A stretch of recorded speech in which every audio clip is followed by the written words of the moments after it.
Welcome to the Ambitious Introvert, the leading growth and development podcast for the estimated 56% of us who recharge by going inwards. Our purpose is to help you manage your social battery and own your energy so you can reach your true potential in your business, your career, or your life.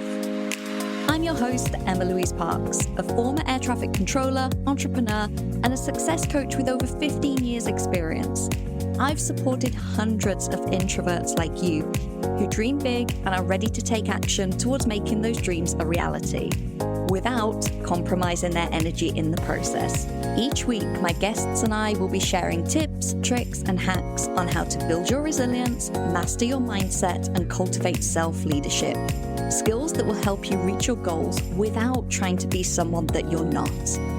We'll also be sharing valuable lessons and insights from our own personal experiences, all focused on one thing: helping you own your energy to reach your potential.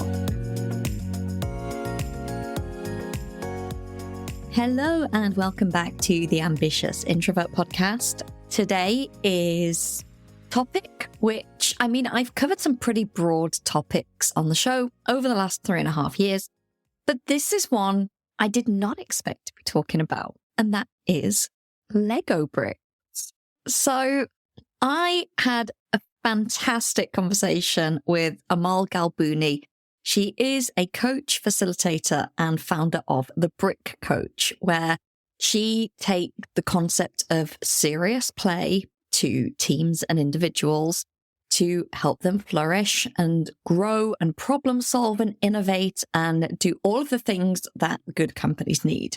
And this is such a great concept, and I'm really pleased that I got to chat to her to share about it. I am a lover of Lego. I have been to Legoland. I own 0 Lego at the moment, but as a kid, I was mildly obsessed with it. So this really pricked my ears up when I heard what she was doing. So I'm really pleased to be able to bring her expertise to the podcast.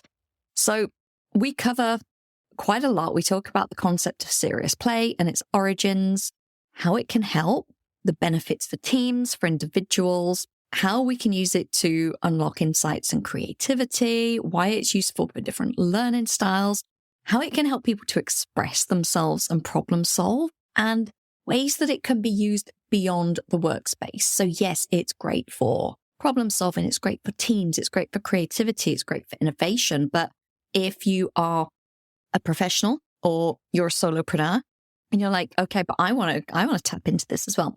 Amale shares different ways that can be done and some of the amazing outcomes that she's had from her clients. So sit down, transport yourself back to childhood. And I really hope that you enjoy learning about serious play and the joys of Lego as much as I enjoyed chatting to Amale all about it. Amale, welcome to the Ambitious Introvert Podcast. I am so excited to talk about this topic today because it's so different to anything that I've covered before. So thank you so much for taking the time to come and chat to me. Thanks so much for having me. Excited to be here. So I'm going to dive into you and your background and how you got to where you are and all of the good stuff. And obviously we can talk about Lego, which is incredibly exciting. But I love a good oxymoron. And you had me at serious play. And so before we go anywhere else with what you do, could you give the listeners a little bit of a background into what serious play actually means? Yeah, absolutely. And I wish I came up with this. I really do. Somebody asked me yesterday, did you create this? I so wish I could say yes, but it's a solid no from me. Damn. Back in the 90s, a couple of business school professors out in Switzerland came up with this approach to big corporate innovation called serious play. And the idea initially was, big corporates, they're slow, they're sluggish, they take their time, they overthink things. There's a lot of politics. They bring in external consultants and everything takes 6 months to sort out. What about we introduce something completely different that's going to short circuit some of the bad habits that they've got built in over time and get them to come together and do things radically differently? And that's where serious play started. There was a bunch of methodologies like from acting and improv and play and all sorts of other things. And the idea was it would be a very different way to introduce to big companies that are not necessarily used to that modality of thinking. And Lego Serious Play was one of the tools that they used within their Serious Play toolkit. And a couple of years later, I think the Lego group approached them and they're like, this is pretty cool. Do you want to like collaborate? And we can do a thing where we like have our own kits and we can create a methodology. And it's actually amazing. It's open source, so nobody owns the methodology. So everybody can contribute to it. Everybody builds on it over time. And it's a fantastic facilitation tool. So it helps teams come together and communicate better, collaborate better, resolve conflict way faster than they would otherwise. I can talk about that side a lot of for ages. And it's also great for individuals. And it helps you to think very differently in a very kinesthetic and experiential and hands-on way. Meditation technique, it's a coaching technique, it's a psychotherapy technique. It's been used by all sorts of people for all sorts of applications because it's super versatile. Oh, I love that. And when the podcast was quite new, I had a guest on quite early. Her name was Kelly, and she talked about art therapy. And it kind of reminds me of that in a way, because that was being used to help people unlock creativity, innovation for teams, for facilitation, but also for individuals that maybe had, lost their creative spark. They'd created art as a kid, and now they were very much in the grind of adulthood. And when I, discovered you and your work, it kind of reminded me of that. I know it's not exactly the same, but it's bringing out that another aspect to enable us to tap into our potential. Yeah, absolutely. And I mean, if you think about it, if you give somebody a piece of paper and you say, write me your 5-year vision or tell me what you're passionate about, start. This is a blank piece of paper. There's an intimidating aspect to just having to think on the spot and having to like fill out a blank piece of paper.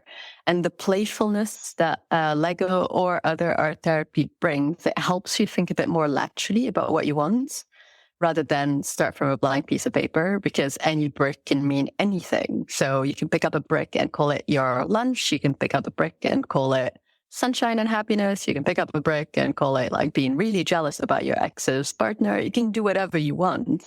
Like the possibilities are endless. And that really unlocks creativity in people, even the least creative folks. So how did you get from, let's say, the very start of your career to where you are today doing this? That could be its own podcast. So I'm going to try Cliff Notes version. I'll make this as short and punchy as possible. I started out in strategy consulting, and I spent about 5 or 6 years there doing the old school stuffy consulting of spending 6 months trying to figure out what you should do next as a company, which again, super rewarding, very challenging. You get to learn loads, but at the end, your output is, or the outcome you're delivering for a company is a recommendation. And I really wanted to get my hands dirty and do things rather than just tell people how to do things. So I moved into innovation about 10 years ago. And the pace in innovation is radically different. So when you've got 6 months in strategy, you've got about 2 days in innovation to crack a problem. And then you test it out. You see if things work. If they do, great. If they don't, break them, do them again. And I think the metaphor and the analogy with Lego Serious Play and the idea of like building something, break it, and then it doesn't work, it's fine. Like put it again in a different way, and I'm sure it'll work. That's kind of been the theme of the last 10 years of my life. I've spent, the last 10 years have been in agencies. I've been in digital agencies, brand agencies, marketing agencies, really helping companies deliver great experiences and building workplaces where people fit in and want to collaborate better.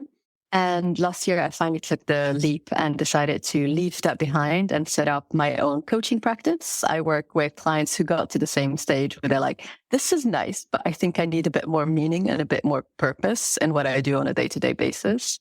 And the Brick Coach, which is more around helping teams work better together and build sustainable high performance collectively. And we do a lot of that with Lego. Were you a Lego fanatic as a child? I wasn't. I'm from Lebanon originally. I'd never seen a Lego brick until I was a grown up. Lebanon. Nope, nothing. Wow. Like I'm sure it exists somewhere, but it's not a thing that's, like culturally a thing. You know what I mean? Like it's not a cultural thing that people play with, like kids play with. So actually I hadn't. And the first time I came across Lego seriously was 5 or 6 years ago. I was planning an away day for a place I was head of strategy at. And I was looking for a facilitator to come in and help the team kind of express how they were feeling about the culture. And we were going to hire a whole bunch of new people. And we wanted to make sure that the people we had felt safe and felt looked after, and they knew what their place was within the organization. And somebody recommended this facilitator. I met her. I told her what we wanted to do. And she's like, great, we can do some Lego stuff. I remember going, I have no idea what you're talking about, but like you're highly recommended. So I'm just going to go with what you're saying. And it was amazing. I got to see firsthand how even the quietest of people in the room, like the most introverted, like think developers potentially who are just working on their code all day, think like really junior designers who aren't necessarily as confident to speak up. All of a sudden, everybody was given the opportunity to speak up and everybody had a voice. And for me, that was just genuinely magical, just to feel that true inclusion where people could genuinely, regardless of your title, regardless of the hierarchy, regardless of whether you're introverted or extroverted or creative or not creative, and everybody was given an equal opportunity to have an opinion. And that's when it just went click, light bulb moments like in the cartoons. Yeah, I think I can do more of this. That sounds great. Oh, I love it. When you said click, I imagined 2 Lego bricks clicking together, fitting together. It's perfect. Did this facilitation event take place here in the UK? Yeah, it was in London. And did all of these people go, yay, Lego, because it took them back to their childhood? Yeah, exactly. Even now, like I talk to clients and like when I'm talking to new clients with a brick coach, and I say like, I do the pitch and then I go, oh, and by the way, everything we do is experiential. Oh, and by the way, everything is play-based. Oh, and by the way, we use Lego. And some of them just go, oh my God, when I was 7, and they tell me the story of the favorite model that they built when they're 7. And there's just like emotional connection that people have with the methodology, which sometimes is amazing because like they're pre-sold on like wanting to do things and experience it. And sometimes it takes a bit of imagination to like move away from, no, we're not going to build the Death Star. Nope. That's not the exercise. We're going to do something different with it. But it's definitely a reaction, like an instant gut feel that I get when I talk to people about it. I think it's just for a lot of people, it's got such that connection and connotation with childhood that it can't kind of fail to bring joy. But do you ever get, say, HR departments or L&D departments going, we're going to pay you to what? Like bring toys in here? Yeah. And I think like initially I used to lean so hard on Lego as like the initial thing. And I've learned to like make it and by the way, what we do is sometimes with Lego, it's not the first thing that I bring into a conversation because it is super deep topics, and like the folks who do experience it, I've heard this is better than therapy from like senior leadership teams who previously could not have like an open conversation and air their conflict because you don't want to do that. And like in the UK, confrontation is not seen as a good thing. So people just simmer and like just like back chats, and putting them in a room and just going, build me a little model about how you feel about this situation. It instantly puts a bit of distance between the person and the opinion that they're sharing because they're sharing it through something that's super playful. You can't hate a brick, It's not about me disagreeing with you. It's like, oh, you don't like the meaning of this brick. Okay, let's just give it another meaning or whatever. It's fine. It lowers the stakes in really tense situations, and it is better than therapy.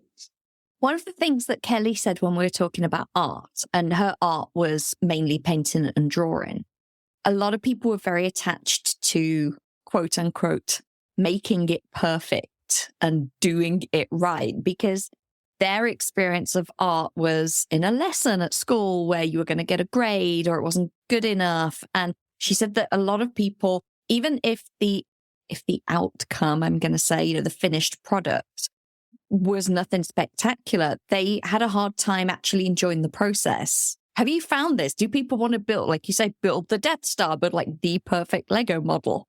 No, Because you can't do that. Like, that's the beauty of Lego Serious Play. Like, it's not about what you're building. It's about the story you're telling around what you're building and the metaphors you're bringing into a conversation. I know your listeners won't be able to see this, but I'm holding up a green brick right now. And this green brick could be envy, could be money, could be selling my company in the next 5 years. It could be anything I want it to be. And there's no one set way of doing anything with Lego Serious Play, because it really is about the brick you choose, the meaning you assign to it, and the story you tell around your model. So it's only, in a way, I heard somebody use the word prop. In a lot of ways, it's just a prop to facilitate a conversation and add a bit more distance between the person and the potentially sensitive topic, or potentially like hyper emotional topic, or potentially like very deep and meaningful and naughty topic. And it's not about the model. It never is about the model. It's about the conversation that's going to get you to a thing that you've all agreed on as a team. But I do, it's bizarre. Like, in my one-on-one coaching, I send clients little kits, and the first time they use it, they're like, how do I do this? I don't know, pick a break. What's the next break you want to bring? And there's no right or wrong way. And I think that is super freeing, especially for perfectionists, especially for overthinkers, especially for people who go, oh, but I'm not creative. Like, it's not about creativity in a lot of ways. It's genuinely about helping you speak up about something that's really important to you in a different way. That would be me. I would be that person going, but I'm not creative and I'm not good at this and I don't know what to do, and looking for not instructions as such, but I would be like focused on the end product. So Amal's now shaking her head at me like, yeah, you need some Lego in your life. I've got a box with your name on it. Okay, amazing. Amazing. I'm looking out for it. So you're saying the bricks are almost a metaphor for what it is that the people you work with are trying to express. Yeah, absolutely. So the way it works is you just pick whatever brick you want, you assign it any meaning you want. So it's not about building a big model. It's about expressing the things that are really important to you and putting them in a way together that makes sense to you. So this is top of mind because it was a recent session. I was working with a client who burnt out last year, and he had a really bad work experience. And it got to the point where he just couldn't think about work anymore. And he landed in a new job, and we were talking about what success looked like for him in the next couple of years. And he's like, at work, I can't. I gave him homework in between our coaching sessions, and he was supposed to jot down what success looked like for him. And it didn't have to be big. It could be like things that he wanted to have achieved. And he couldn't. Like, there was this mental block that through burnout, through a bad work experience, had led him to want to completely shut down when it comes to work and not even think about what successful work looks like. So in our session, I said, so remember how I sent you some bricks? Still haven't used them. You want to break them out?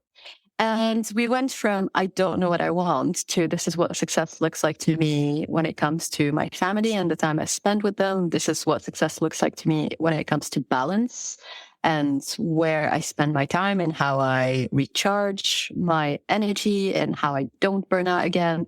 And here are the things I'm really passionate about when it comes to work, like the elements, the tasks, the themes that are really important to me. And these are some personal goals I want to build around them, around like relationships and like other softer skills he wanted to develop. And that was in the space of an hour after a week of him just going, I can't think about work, mental block, just completely shutting down. And the playfulness of it and the fact that it wasn't high stakes. Like, you can pick a pink brick and call it a promotion. It doesn't matter. There's no right or wrong way of doing it. And like, I think that freedom really helps clients. And it's also super powerful for some of the clients I have who struggle with ADHD, with anxiety, with depression, with autism, who are quite often in their heads, and being able to get out of their heads and into their hands, and being given that permission to just metaphorically think about whatever is important to them in whatever way makes sense to them, but while focused on building a thing rather than thinking about a thing, that can really be an unlocker of massive like growth and insights for some folks I work with. And I'm going to ask you about learner types because, that's obviously a huge a huge impact here. And the same with my coaching clients. I always look out, and, it's very easy to spot after a session or two how people like to learn, how they like to take on their information. And when we talk about kinesthetic learners, as you were talking about that, I was thinking there's actually a visual part here as well, because where people may not have the words to put something, they may not be able to describe it, or if they hear words, they don't resonate with them. Not only as the physical experiential aspect, which I know you're going to talk about, but also visual, because they've got a visual representation that isn't tied to language. 100%. And a lot of clients also use the models they end up building as accountability and as reminders to stay on track and stay focused. So not only is it helpful in the room to have an anchor and be able to look at something, also sometimes after leaving the room, having a physical representation of commitments you've made either to yourself as a leader or to your team, it can be a really powerful thing. And again, I know your listeners can't see this, but this is a little complex model of what great communication looks like that 6 people built jointly last week. And every single brick on this model has a meaning. Like pick a brick, ask me about any brick, and I'll tell you what it means, because I was there and I built it. And that visual and kinesthetic elements will always remind me of what every single brick means, because I was there and experienced it. What I can see is a Lego man wearing what looks like a chef's hat, maybe because he has a white on top of his head with helicopter rotors on top of the hat. Yeah, and that's the literal thing that you can see. What this means is leaders who communicate really well elevate their team and make them feel really listened to. They have open and transparent conversations without fearing about saying the right thing or the wrong thing. The little white chef's hat is remembering that every single person is a human with their own lives going on outside of work. So being empathetic in the way we communicate with each other and being mindful of what else might be happening to people outside of the room. And the little rotator thing at the top is always making sure that we're giving each other energy rather than taking away and draining each other's energy, because great communication can feel like a drain when it's not done well. But when it's done really, really well, it can energize people and gives them the push to keep going.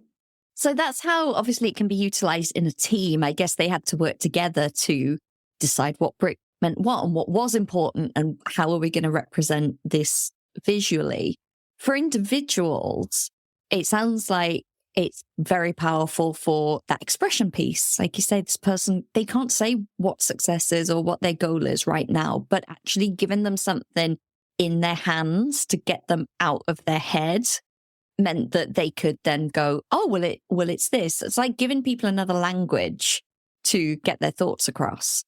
Yes, with the added benefit that it's 3D. So sometimes they end up looking at their thoughts and they go, whoa, I didn't realize I made this connection between these two things. Or, whoa, I didn't realize that I have a big block around this, which is why this brick is black. Or actually, I really need to reshape my perspective around a certain challenge. Therefore, this brick ideally would live over there. What would it take for this brick to move?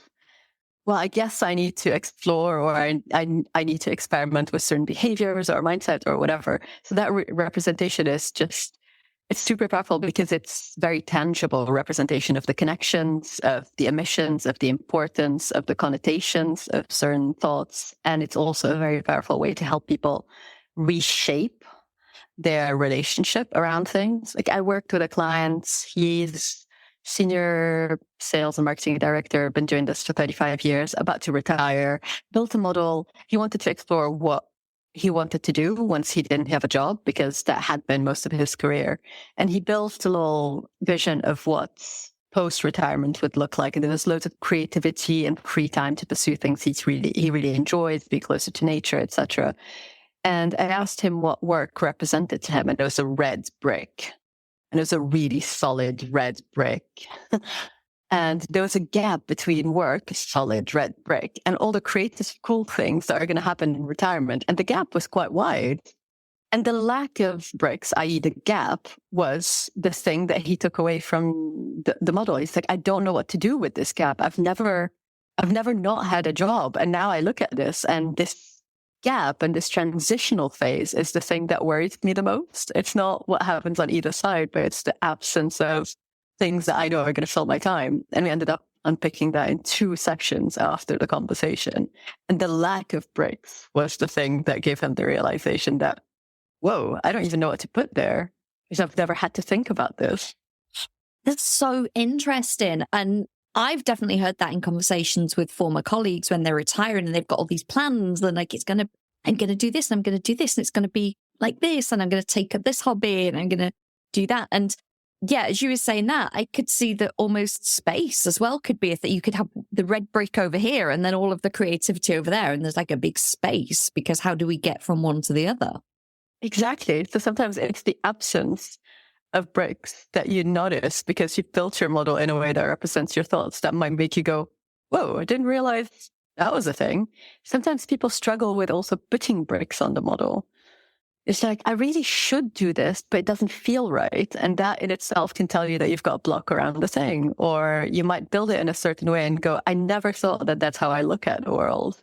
But now that I see it, I coached somebody who's from New Zealand originally, and we were talking about identity. And I asked her to build a model of her current identity. And she built an identity that was UK based and had friends and arts and her partner, and an identity that was in New Zealand, which is like her background, her heritage, all her memories, some of her like extended family, and they did not connect. And like just seeing like that representation, it's like I hadn't realized I think of myself as slightly 2 different people until I built them as 2 different models and I couldn't find a way to bridge them. I find it so fascinating as someone who struggles a little bit with journaling, and I do journal. I think it's a very powerful methodology and I recommend it to a lot of my clients who have great results. But for various reasons, one of which is I lost the use of my hand due to a nerve impingement about 5 years ago. And it's all back and it's all good. But my handwriting is not the handwriting it used to be. And some days it's really quite messy. And I don't always enjoy to look at my writing for that reason. That might sound very vain and, but that it is what it is. And sometimes I just write something and go, oh, looks like chicken scrawl. So I can see various reasons that people wouldn't enjoy writing their feelings out, but that maybe building it out could feel a lot easier and a lot more fun. Definitely. It's much lighter because there's the heaviness that comes with expressing something to a stranger. Like when you're in a coaching situation and somebody asks you, like, tell me how you're feeling. And like, there's a bit of reserve, there's a bit of nervousness. Like it feels heavy sometimes to want to say exactly what you feel. But if you make it more playful and it just takes away some of the tension. It takes away some of the higher stakes that somebody might associate with the topic. And in the spirit of no perfectionism, I think I talk about this all the time. Like this is my quarterly strategic vision for anybody who can't see this. This is 7 bricks that make no sense to anybody else. But for me, this is my quarterly strategic planning for the 2 businesses I run, including priority and including a reminder of how not following through with things would actually make me feel burnout. And it sits on my desk and it's a constant reminder for this quarter to stay focused on the things I've prioritized for myself. And again, it doesn't feel as heavy as like, here's a spreadsheet or here's like a vision board I've built. It's a very tangible, very small, very controlled model that's just there, looking me in the eye and going, are you sure? Are you sure you want to take that thing on? It's like your constant visual reminder of what's important. I love that. I know people are going to be like, oh my God, Lego, I haven't played with it since I was a kid. Or, if they're from Lebanon, what is this thing? So is there a way that anyone that's curious about, curious about serious play and how it could impact them, can they literally just go and get some bricks and just start playing around and see what comes up themselves? They absolutely can. And the trick is, like I said, it's all about metaphors. So don't think about anything literally. They're also more than welcome to book time with me. No commitments, no strings attached. I know it'll be in the show notes. Still have the details to my contacts. So you can find me on LinkedIn. It's where I live most of the time. And you can book time with me from there. I'm happy to talk you through it. And if you're like one of the many clients I have who have kids, this seems to be a pattern. I have so many clients who are like, my kids are obsessed with Lego. The kitchen table has been overtaken by Lego. So many people. So if you're one of those, let's chat. I'll find a way for you to use them a bit more creatively, not just for yourself, but potentially also to have like deeper conversation with your kids, because that's an application that people have enjoyed as an extension of the work that we do together. Oh, amazing. I love any tool that has flexibility and that gives people ways to explore and express themselves differently, which this definitely is. So I'm very grateful that we connected and I was able to share this with my audience. I'm going to, drop all of your links in the show notes. So if anyone wants to learn more about Amale and her amazing Serious Play Lego work, please connect with her there. And thank you once again for taking the time to chat with me today. Thanks so much for having me. Thank you for tuning into this week's episode. I hope that you're feeling expanded to what's possible for you, motivated to take action, and inspired about how you can start to own your energy. I share even more tools and resources on my Introverts Only email newsletter. By signing up, you not only get early access to the Ambitious Introvert products and services, but you also get brand new podcast episodes delivered straight to your inbox every Monday, meaning you'll never miss your weekly dose of introvert-friendly inspiration. Sign up now at theambitiousintrovert.com/newsletter or click the link in the show notes. See you next week.